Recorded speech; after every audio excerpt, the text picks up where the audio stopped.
journalism in the advent of fake news and disinformation in my country. We need to work it out. We need to prove that we are the voice of the people. We are the media. We are the facilitators.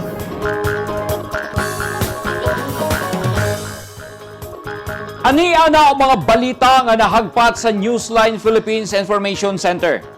Ako si Paul Palacio. Tutok na!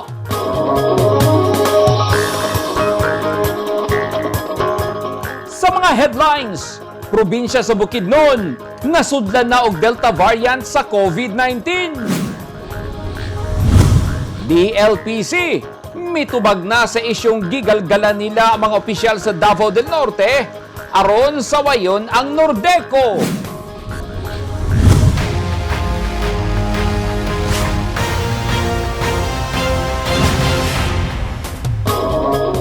Sa detalye sa atong mga balita, mitubag na ang Davao Light and Power Company sa kagubot nga naglambigit sa mga opisyal sa Northern Davao Electric Cooperative kung Nordeco tali sa mga lider sa probinsya sa Davao del Norte. Ang DLPC, maoy gipasangin lang naggalgal sa mga opisyal sa Davao del Norte nga maghimo og petisyon nga buhian na sa kooperatiba ang prangkisa sa Nordeco. Ani ang report. Walay kalambigitan ang Davao Light and Power Company sa kagubot nga milambigit sa mga opisyal sa Northern Davao Electric Cooperative ug dagkong lideres sa Davao del Norte. Una niini na mahayag si Nordeco General Manager Mario Angelo Soto. If you are really true, the private sector, the Aboitiz company, the Davao Light, if you are really true, come out into an open. I mean, you have to give us your official statement that you are interested in Nordeco. Pinagsisira-sira niyo ang mga tao sa Davao del Norte, pinagpapasa-pasa niyo maling mga impormasyon, sinasabi niyo pa na huwag na magbayad ang mga tao or yung lahat ng utang ng mga tao isasagutin niyo na, then come up into an open. Tapos pagkatapos sabihin niyo officially. Matod ni GM Soto, gipaluhuan sa Davao Light ang mga opisyal aron mobalhin ang Davao del Norte didto sa Davao Light. Apan, gibarugan sa Davao Light, taliwala sa mga pasangil nga sila'y naggalgal sa dagkong opisyal sa Davao del Norte sa paghimog petisyon nga buhian na sa kooperatiba ang prangkisa sa Nordeco isip power distributor sa Davao del Norte ug tagaan na sila og kagawasan nga mamili og power provider nga dunay katakos nga moserbisyo sa mga residente. It is unfortunate na na-appeal ang Davao Light aning issue nga ginaatubang sa Daneco. Sa kadaghan na higayon, sa una pa, amo nang gisulti na ang issue sa performance o mga complaints against Daneco. Kini usa ka internal matter between Daneco management, ilang mga LGU leaders and stakeholders, ug ilang mga consumers. Walay involvement ang Davao Light sa operations sa Daneco. Kami nagsalig sa wisdom and vision sa atong mga elected leaders. Kay sila ang naay mandate na mugiya sa pag-asenso sa ekonomiya sa ilang mga local government units aron makahatag og maayong kinabuhi sa ilang mga constituents. Kami diri sa Davao Light, busy nga mupadayon sa paghatag og world-class service ug reasonable nga presyo sa kuryente sa among mga customers. Padayon mi nga maminaw sa among mga LGU leaders, mga stakeholders, mga partners ug hilabi na sa among mga customers.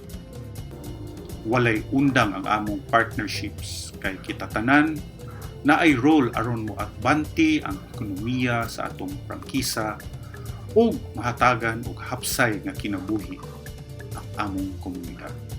Dili kuno mag-apil-apil ang Davao Light sa ilang kagubot. Sa kasamtangan, hugtanong gibarugan sa mga opisyal sa Davao del Norte nga mopahawa na sila sa Nordeco tungod kay wala kuno klarong serbisyo ug mahal kuno ang presyo sa ilang kuryente. Sa pagkakaron, ang lugar kung di nitukod ang giplanong powerhouse sa Nordeco didto sa Barangay Ondanao sa Island Garden City of Samal nagpabiling hawan o gani gitubuan na kini og sagbot. 1 year na, hapit na mag 1 year. So sa 1 year kapon sa nitabo. Karon, sige ba silang kuan?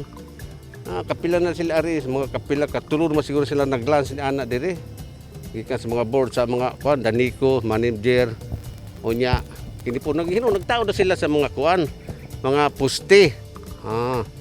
Okay, sige man ako makuan to mga istorya tong kuan, kontraktor. Mo to ingon nila nga pagkahuman aning puste siguro, basig kini na ang kuan, cable submarine. Gihatagan sa Kongreso ang Nordeco og prangkisa isip power distributor o Kongreso lang usab ang pwedeng magbasura sa nahisgutang prangkisa. Edith Caduaya, News 10 Philippines. Stay safe.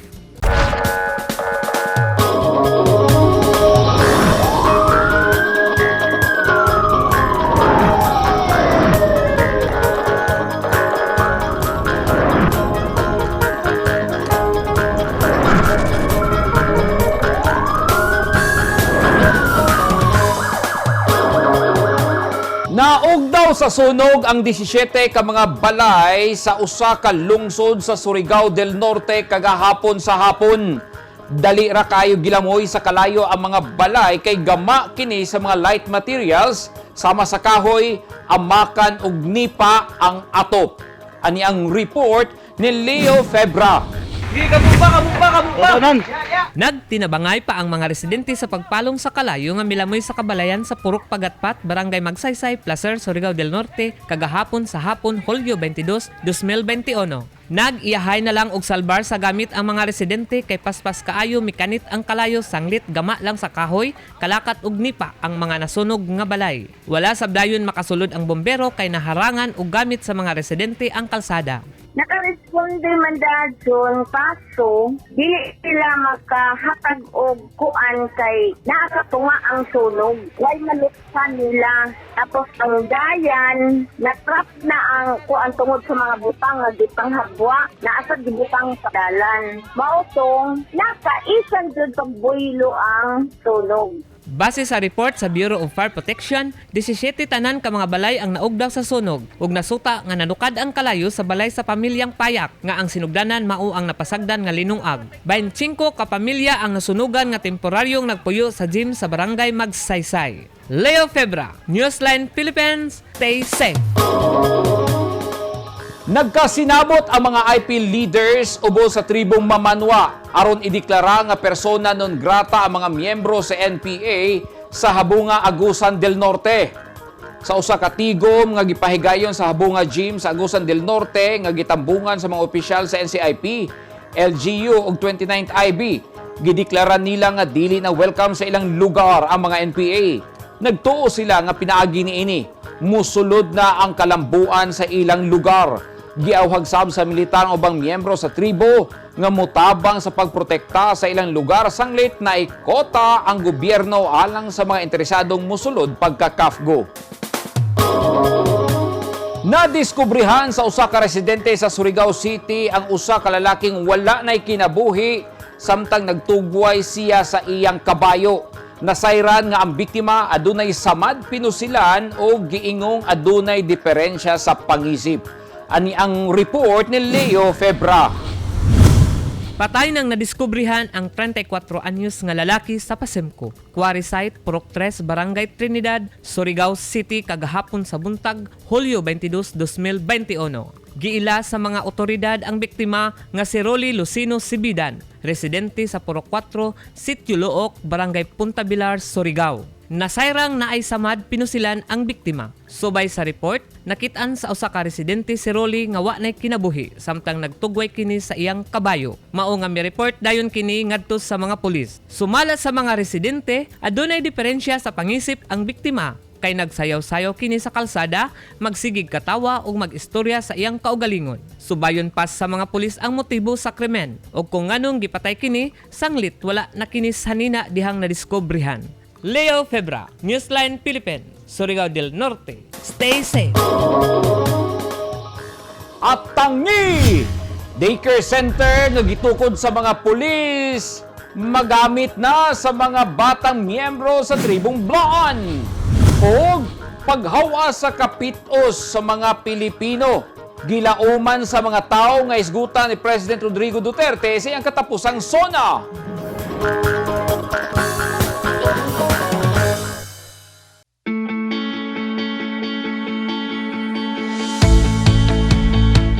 Gusto ba mo og barato ug orihinal nga mga construction supply?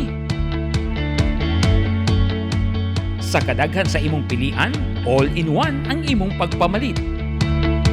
Tara na sa 3M1 ug T-Square Lumber and Construction Supply na himutang sa Daang Hardika, Lanao ug Dayo Street, Kidapawan City.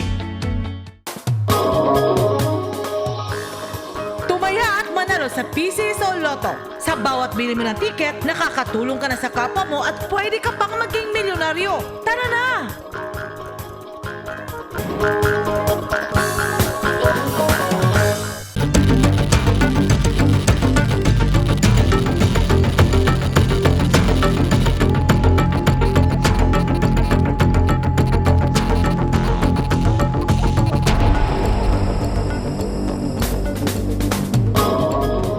Gipangandaman sa Department of Health sa Bukidnon, human nila makumpirma nga nakasulod na sa probinsya ang gikahadlukan nga Delta variant sa COVID-19.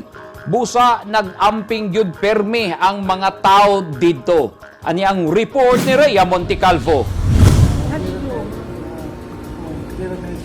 Nakaabot na sa lungsod sa Talakag dinhi sa probinsya sa Bukidnon ang gikahadlukan nga Delta variant sa COVID-19. Natala na sa munisipyo sa Talakag ang unang kaso sa Delta variant sa COVID-19 sa ilang lugar ug ang katawhan giabisuhan nga hugtanong musunod sa health protocol. Apan ang kahadlok sa mga residente sa COVID-19, mahimong hinagiban aron sila magpaturok og bakuna. Aron dili sila mataptan sa virus o kung mataptan man, dili na sila maggrabihan. Atong makita sa video nga bidagsa ang magpaturok, kini tungod sa ilang kahadlok sa naisgutang Kagaw. Kabahin sa nagpabakuna ang magtutudlo sa Valencia City National High School. Dako kay kong kalipay nga fully vaccinated na ko. No, second dose. Feeling confident kay naana ra ba ang Delta variant sa Talakag. So feeling confident ko, sure na nga medyo safe. Bisan pa man sa mga nagkatag ang mga istorya nga aduna kunoy daotang epekto ang bakuna, walay natala ang City Disaster Risk Reduction Management Office kon CDRRMO Valencia dinhi nga seryosong epekto sa bakuna. Sa karon mo wala maging severe nga adverse effect, pero nanatay mga sinati ka ng mga mild lang or kanang labad sa ulo, paghubag sa kuan ana murampot na wala pa laing nga mga kuan. Sumala pa sa mga eksperto, ang bakuna dili kasiguraduhan nga ikaw dili na mataptan og COVID-19. Apan kung sa higayon nga mataptan ka, dili na magrabihan tungod kay naapay pangontra sa imong lawas. Bisan pa man kung nabakunahan na, gikinahanglan gihapon nga musunod sa health protocols aron dili mataptan sa gikahadlukang virus. Rhea Montecalvo, Newsline Philippines, Province of Bukidnon. Stay safe. Gihatagan yun permi og atensyon sa lokal nga gobyerno sa Magsaysay, Davao del Sur ang ilang sistema sa pag-quarantine sa mga nagpositibo sa COVID-19 nga dili bation og kalaay. Kay ilaha kining ginaasikaso og ginahatagan og pagkaon og bitamina. Ani ang report ni Orlando Dondondinoy. Feel at home ang nasinati sa mga gipang quarantine sa Municipal Isolation Unit kun MIU dinhi sa lungsod sa Magsaysay, Davao del Sur. Kay gawas ang gihatagan silang libreng tambal ug bitamina. Aduna sa libreng pagkaon ang gigahin sa lokal nga gobyerno hangtod nga mahuman nila ang 14 ka adlaw nga kwarantinas. Sumala ni Dr. Arthur Navidad sa eksklusibong pakighinabi sa Newsline Philippines. Kapin usa ka gatos na ka mga asymptomatic sa COVID-19 ang ilang na serbisyuhan. Nag-start itong pagsugod sa COVID. So naman to i-budget ato gihatag ang national government na 15 million. Ang na to 6 million gigasto sa patukod ani building plus pag-repair o pag-upgrade sa ato ang main health center, ato ang halfway house, women's building ug atong paanakan para mahimo siyang MIU. Adunay 18 kalawak ang MIU ug mahimong mudawat og 22 ka pasyente. Dili sa mga buildings, more or less mga 2 million na nagasto sa mga PPE. Dito ang dako-dako nga nagasto sa atong gobyerno ug ang atong mga vitamins, mga tambal, para sa COVID. O mga fixtures, namalit man ta og hospital beds, namalit ta og kanang folding beds, mga electric fans, o mga gamit po sa other mga medical supplies. Kampante sab ang mga nag-quarantine sa MIU nga mapadali ang ilang pag-ayo, sanglit libre ang ilang pagkaon sud sa 14 ka adlaw. Panagin na siya sa ni Mayor nga Dabin nga naman sa sulod, dili man ta obligado ta mo matag og food, pero libre gina siya. Ang 3 meals a day nga plus na pag mga extra nya katupong kuan para po ni sa kasayron sa tanan, katupong mga contact sa katong mga positive nga atong i-quarantine, nagid sila yung mga food packs nga ginahatag to per family, no, sa duration sa ilahang pag-quarantine silang mga balay. Orlando Dundun Dinoy, Newsline Philippines, Magsaysay, Davao del Sur, stay safe.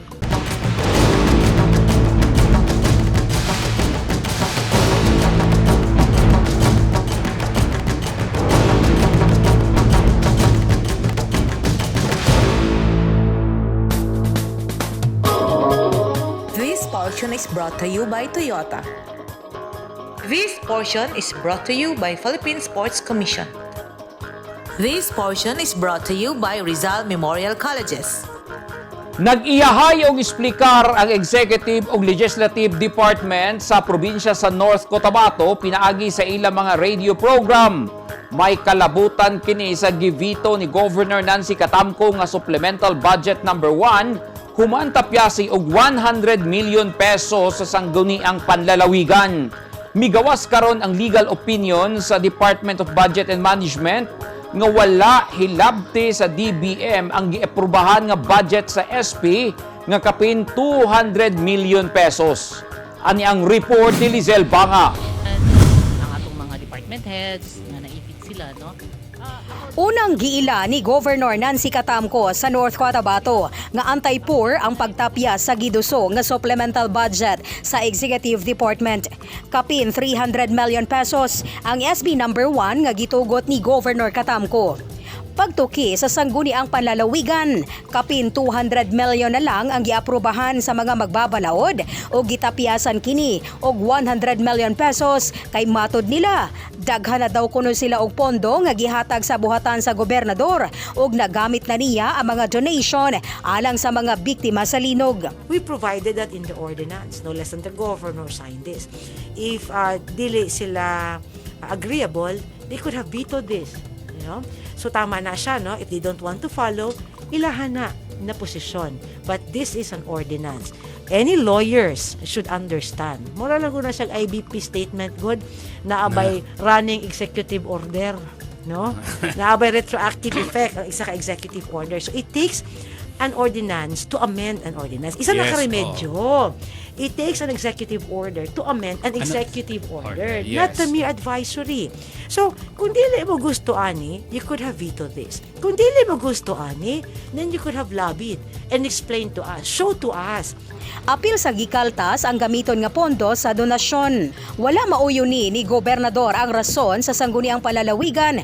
Hinungdan nga iyang giveto ang provincial ordinance kabahin sa supplemental budget number 1. Matod ni Governor Catamco, namulitika ang sanggunian sa liderato ni Vice Governor Emilio Lala Talino Mendoza. Matod ni Catamco, dili makatarunganon ang gihimo sa grupo ni Talino. Hinungdan nga iyang giveto ang SB number 1. Ako dili na ko ni siya gusto ng mga panghitabo, no? Because akong giingon gani wa magay ko nang hilabot sa ilaha sa ilang panahon, no? Maski ang ilang pondo nga ilang gibutang sa ilaha, wala na ako na siya gihilabtan. Gitagaan ako nagrespeto.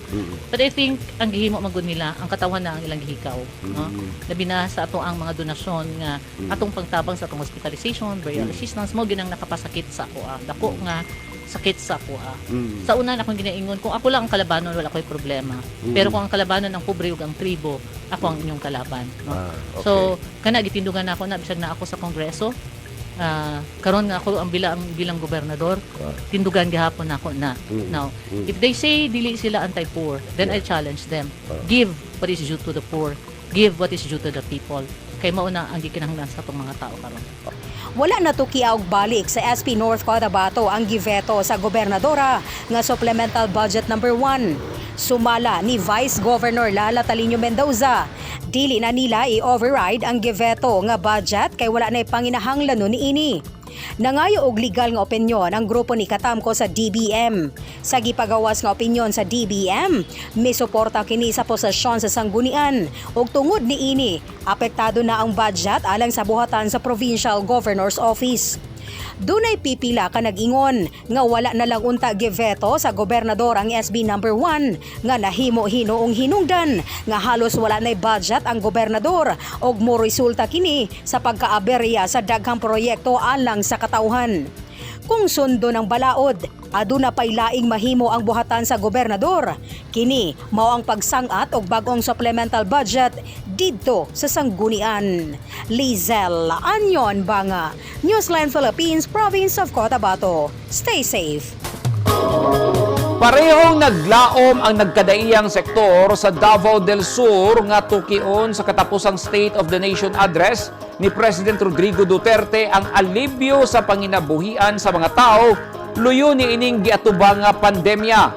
Dakong suliran sa mga tao karon ang COVID-19 kay nagpait ang ilang panginabuhian. Ani ang report ni Orlando Dondon Dinoy.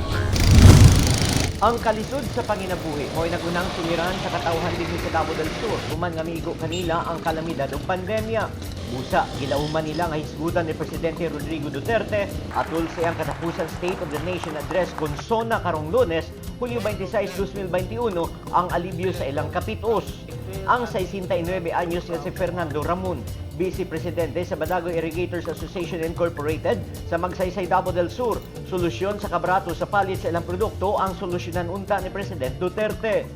Ang amo ang gilauman o among gipangayo unta na mahibalik lang ang presyo sa humay nga kadtong tag 22 na 27 kaya ron maka ginansya pud gamay ang farmer muluag-luag ang iyang panginabuhi dili kay tag 16 na lang ang perting luya. Pasalamat pud mi nga ang iyang programa nga libre ang tubig patubig. Pero ang problema manggod ang repair and maintenance pud sa amo ang irrigation. So asa man mi manguha ana ug di mi manguliktag ilahang kanang obligasyon. Presyo sab sa Kopras ang buot mahatagan og solusyon sa mag-uma og lubi nga si Hernalito reformado. Sanglit, taas na kaayo nga panahon ang ilang giantos sa kabarato sa presyo sa ilang produkto. Karon sir, kontento na mi sa presyo sa Kopras karon kay mahal man ang Kopras karon sir. Nakabintaha og jutay ang academic sector kay matud di private school teacher Jerry Mique na palambo sa presidente ang natad sa edukasyon sa nasod. As a member of the academ no nga particularly diri sa UM Bansalan, dako kayo ang amo ang una-una pasalamat kang presidente no kay tungod sa kaning gihatag nga kaning subsidy tertiary education subsidy sa ato ang mga kaestudyanthan no sa kolehiyo nga daghan ang nakapahimulos, daghan ang mga estudyante nga na pamilya nga natabangan nga makapag eskwela nga libre. Apan karon nga naay pandemya, siguro maabri labi na karon nga pandemic, luoy kayo ang ato ang mga kaestudyanthan labi na tong mga lagyo no. Kay ang access to education kung wala sila mga internet o kung naa may internet pero hinay ang kuan so isa pud na kanang sa connectivity sa atong estudyante kay ang ato ang mga signals di nakaabot sa bukid. So unta na ay livelihood program para sa mga kabatan-unan ilabi na karon nga adunay COVID-19 power pandemya ug unta sa nakita nako sa iyaha kung ako asang i-rate ang atong presidente ako asang i-rate of 9.5 kay kini daghan kaayong natabang si President Duterte, ilabi na sa mga istraktahura o sa mga building, mga build program.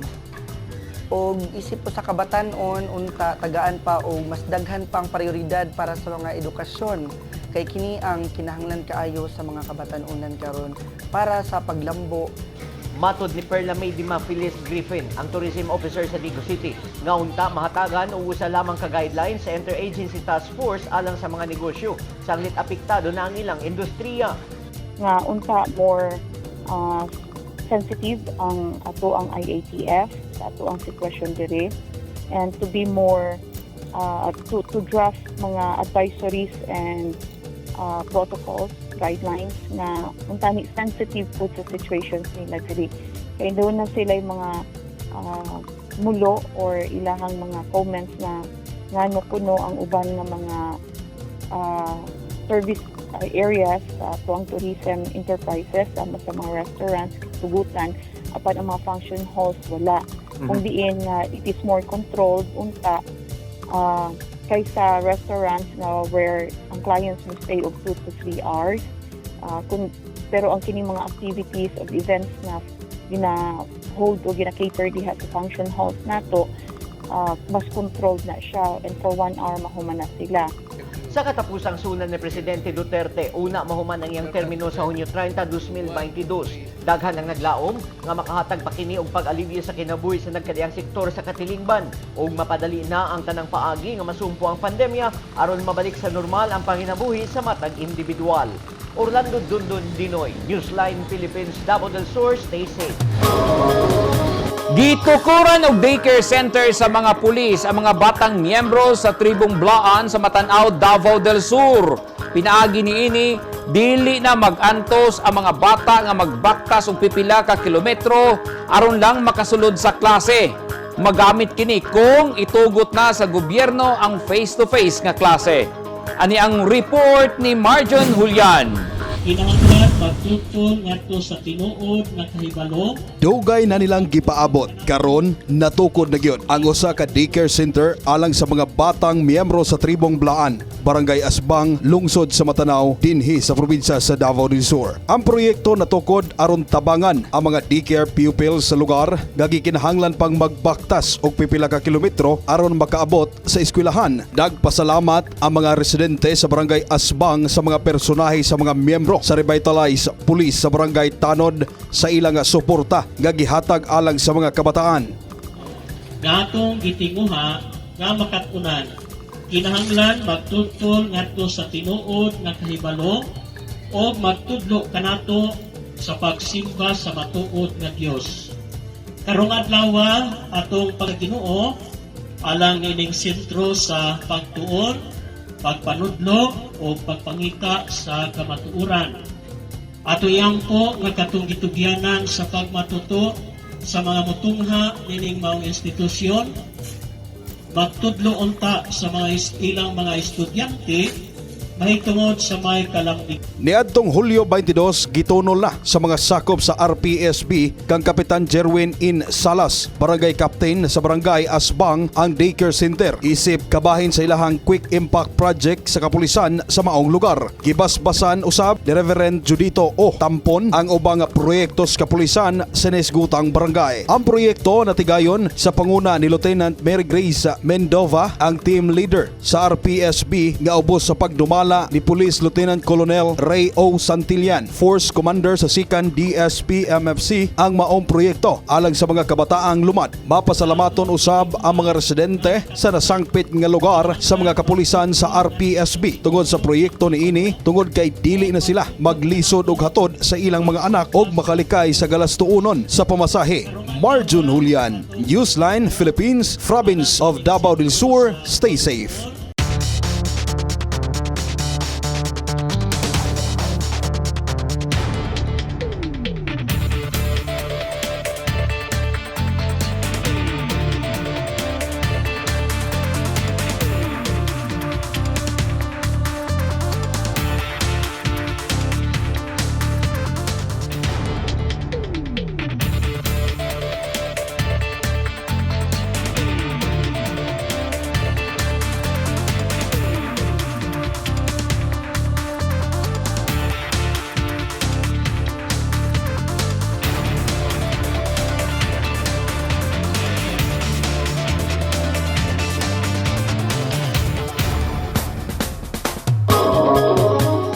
kadto naghingpit sa mga balita nga nahagpat sa Newsline Philippines Information Center. Alang sa dugang balita, bisitaha ang website nga www.newsline.ph, sa Facebook page, Instagram, newsline.ph, ug sa Twitter, newsline.ph. Kung aduna mo'y mga balita o impormasyon sa inyong tagsa-tagsa ka mga lugar sama sa sunog ug baha, mamahimo ka na ninyong i-share pinaagi sa Newsline Messenger. Makita usab ninyo sa Channel 50 sa Sky Cable sa Davao ug General Santos City. Ako si Paul Palacio. Daghang salamat and stay safe!